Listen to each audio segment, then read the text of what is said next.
शब्दों में बड़ी जान होती है, इन्हीं से आरती अरदास और अजान होती है। यह है समंदर के वो मोती जिससे दुनिया में अच्छे आदमी की पहचान होती है।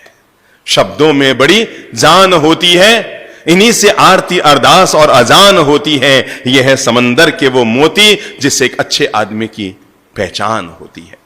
अपनी बात आगे बढ़ाऊं इससे पहले एक बड़ी प्यारी सी घटना कहकर मैं बात को आगे बढ़ा रहा हूं। कहते हैं एक वयोवृद्ध संत बीच सड़क पर बैठे थे और बैठे बैठे भगवान का भजन कर रहे थे, सड़क के बीचों बीच।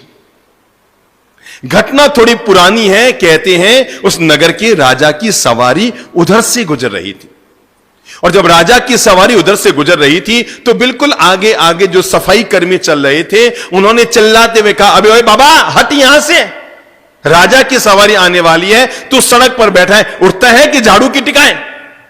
बाबा ने तो कोई जवाब दिया ही नहीं। महाराज तो अपने बैठे रहे और वो सफाई कर्मी उन्हें डांटते हुए, उनके प्रति अपशब्दों का प्रयोग करते हुए आगे निकल गए। और सफाई कर्मियों को आगे जाते हुए देखकर बूढ़े संत के मुंह से निकल पड़ा, ओ तभी तो।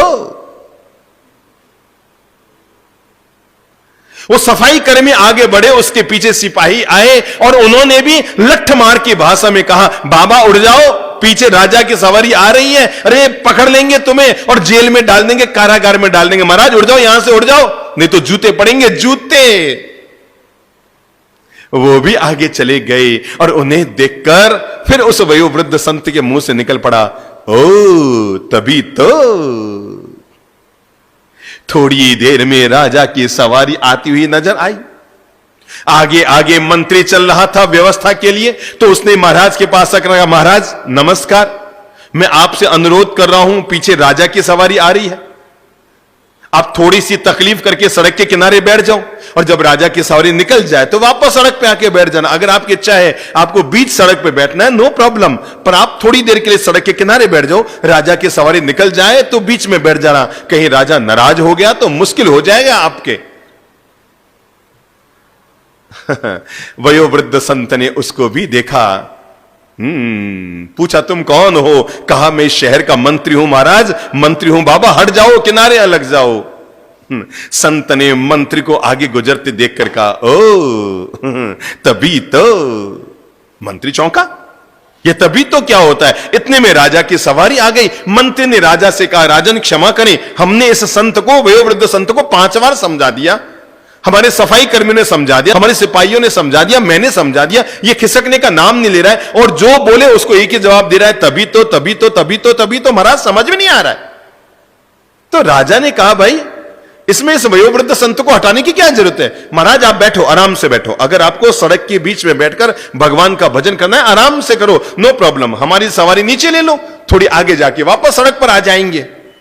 राजा की सवारी यूं नीचे उतरने लगी, कच्चे रास्ते की तरफ जाने लगी, सड़क के नीचे उतरने लगी, और उस वयोवृद्ध संत ने राजा की ओर देखकर कहा, ओ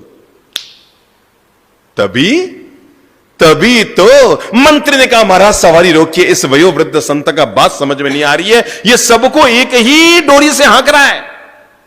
सिपाहियों को कहता है तभी तो, सफाई कर्मचारियों को कहता है तभी तो, मुझे कहा तभी तो, और आपने को कहा तभी तो, इसको पूछे से ही तभी तो का मतलब क्या है? राजा नीचे उतरे, उतर कर वयोवृद्ध संत को प्रणाम करके कहा, महाराज इसका राज क्या है? आपने मुझे भी तभी तो कहा, मेरे मंत्री को तभी तो कहा, मेरे सिपाहियों को तभी तो कहा, और मेरे सफाई कर्मचारियों को तभी तो कहा, तो इसका मतलब क्या है? संत ने कहा, मेरे भाई राजन, ये तभी तो नहीं, ये तो आदमी की पहचान है कि आदमी का मूल व्यक्तित्व क्या है।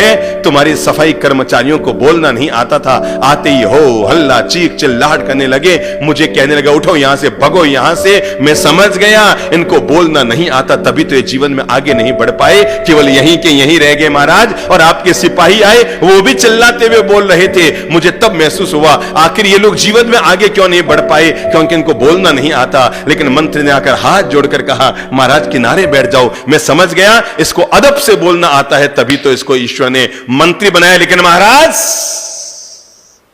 आपने आकर तो साबित कर दिया मेरे तबीतों को, क्योंकि आपने आकर जैसे ही कहा ना कि महाराज को क्यों उठाते हो, सवारी नीचे ले जाओ, तो मेरे मन में आया तभी तो भगवान ने इसको राजा बनाया है, क्योंकि उसको पता है दूसरों के साथ क्या व्यवहार किया जाता है। बात तो पूरी हो गई। लेकिन हम सभी के लिए जीवन की एक महान प्रेरणा इसमें छिपी हुई है, और वह है कि आदमी की जब भी पहचान होती है, न तो सुंदर चेहरे से पहचान होती है, न सुंदर आभूषणों से पहचान होती है, न सुंदर पहनावे से पहचान होती है। आदमी की जब भी पहचान होती है, उसकी सुंदर जबान से होती है।